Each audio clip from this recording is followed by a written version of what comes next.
suka kan pasti ke mall atau melihat gedung-gedung yang tinggi? Kalian tahu nggak siapa yang biasanya bertugas untuk menggambar atau merancang gedung-gedung itu? Nah, minggu ini aku mau kenalin kalian nih, temanku yang bekerja sebagai arsitek. Yuk, kita kenalan yuk. Hai guys, come here. Hai. Hai teman-teman, ini adalah Keisha. Pekerjaan Keisha adalah arsitek. Seperti apa ya arsitek? Kita nanya-nanya yuk. Hai Keis, apa kabarmu? Awesome. Kenalan yuk ke kids, seperti apa sih pekerjaan arsitek? Oke, jadi kalau arsitek itu simple sih. Kebanyakan proyek yang aku buat desain rumah, mulai dari yang eco-friendly sampai yang modern. Dan tahu nggak kalau misalnya apa yang kita buat, rumah yang kita buat itu biasanya kita bisa sesuaiin dengan karakter orang yang tinggal dalam rumah itu. Oh, seperti gambar-gambar ini ya guys? Ya, ini contoh-contohnya. Nah, apa sih yang paling penting dalam sebuah rumah? Jadi yang penting itu pertama desain dan outlook dari rumahnya. Ya. Tapi ada yang lebih penting lagi dari dua itu. Apa kira-kira? Apa ya? Kids tebak-tebak apa itu? Nah, nggak tahu ya. Fondasi dari rumah itu penting sekali. Tahu nggak kenapa? Soalnya waktu misalnya ada gempa atau misalnya ada truk yang besar lewat rumah itu nggak akan goyah. Gitu. Okay. Nah, ini contoh project aku yang terakhir. Nah, ini kita taruh fondasinya di bawah rumah biar rumah ini nggak goyang-goyang gitu. Oke. Nah, kalau misalnya fondasi udah kuat, kita mau bangun setinggi apapun rumah itu bisa. Gitu. Keren banget ya guys. Kamu ngomong seperti ini, aku jadi ingat nih dengan pertemuanku dengan Raul minggu lalu. Dia sekarang bekerja sebagai konsultan pajak. Dan kamu adalah arsitek yang terkenal. Nah, kamu masih ingat nggak kejadian kita 8 tahun lalu saat kita buka kotak misterius itu? Nah, aku juga baru mau ngomong nih tentang itu. Tentu saja, kejadian itu yang membuat aku yakin dengan apapun yang aku lakukan saat ini. Dulu aku merasa kecil dan kayak nggak bisa apa-apa gitu loh. Terus, tapi sejak kejadian itu, aku yakin bahwa ada sesuatu yang berbeda dalam hidupku. Ya, Tuhan memberiku sesuatu yang sehingga aku bisa yakin untuk melakukan semua hal sampai saat ini. Wah, betul sekali guys. Makanya aku juga sangat bangga dengan kamu karena setiap kali ketika aku membaca majalah atau TV yang menayangkan Keisha, selalu ada cerita-cerita Tuhan yang kamu selipkan di sana.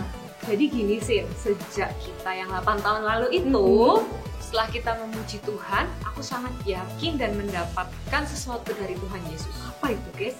Aku rasa hadiah yang aku terima dari Tuhan Yesus itu faith atau iman.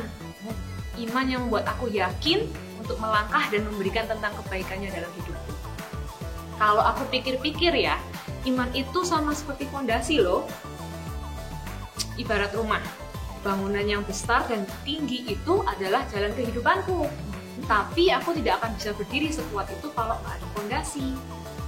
Dan iman yang aku terima 8 tahun lalu, itulah yang menjadi fondasi yang menopang kehidupanku sampai saat ini. Blessings are gift from God. Kalau kita sadar semua kemampuan talenta, karunia yang kita miliki itu datangnya dari Tuhan.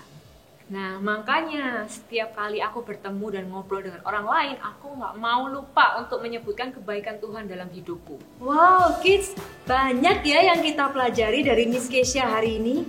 Sama seperti rumah yang memiliki fondasi atau dasar yang kuat, kita juga memerlukan iman kita kepada Tuhan sebagai fondasi dan dasar yang kuat. Supaya apapun yang kita lakukan, Tuhan ada di dalamnya. Oke, sampai di sini dulu ya kids. Kita ketemu lagi minggu depan. Bye. Hai, apa kabar kalian semuanya? Awesome! Kita sudah belajar bersama-sama tentang talenta dan karunia. Kemampuan yang Tuhan berikan kepada kita dan apa yang bisa kita berikan kepada orang-orang di sekitar kita. Luar biasa sekali ya kemampuan yang kita terima dari Tuhan dan bisa kita bagikan kepada orang lain. Nah, hari ini kita akan berbicara tentang hal lain, yaitu berkat. Apakah kalian tahu apa itu berkat? Misalnya, ketika kita sedang makan, kita meminta Tuhan untuk memberkati makanan yang akan kita makan dan menjadi berkat untuk tubuh kita. Tapi apa ya yang disebut berkat menurut Alkitab? Berkat adalah hal yang diberikan oleh Tuhan kepada kita karena Ia mengasihi kita. Sebenarnya kita tidak layak menerima berkat itu, tetapi Tuhan memilih untuk memberikan kita berkat-Nya. Tuhan memberikan berkat sebagai hadiah. Jadi, apa saja berkat Tuhan dan bagaimana kita bisa mendapatkan berkat-Nya? Tuhan Yesus berkata, kita diberkati ketika kita hidup berjalan bersamanya. Dan kita bisa belajar lebih lagi tentang berkat-Nya melalui firman-Nya di dalam Alkitab. Tapi ingat satu hal, berkat yang Tuhan berikan kepada kita juga bertujuan untuk memberkati orang lain. Kita bisa berbagi berkat yang kita terima dengan cara menolong orang lain. Berkat bisa kita nikmati jika kita memiliki sikap hati yang benar, tetap memilih untuk bersyukur bahkan ketika sesuatu hal yang sulit atau tidak menyenangkan terjadi dalam hidup kita. Salah satu alasan Tuhan Yesus memberikan kita berkat-Nya adalah untuk mengajarkan kita tentang kasih. Tuhan ingin kita membagikan kasih kepada orang-orang sekitar kita.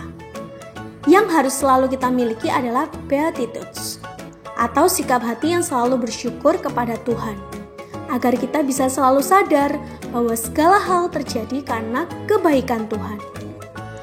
Berkat apa ya yang Tuhan sudah berikan kepada kalian?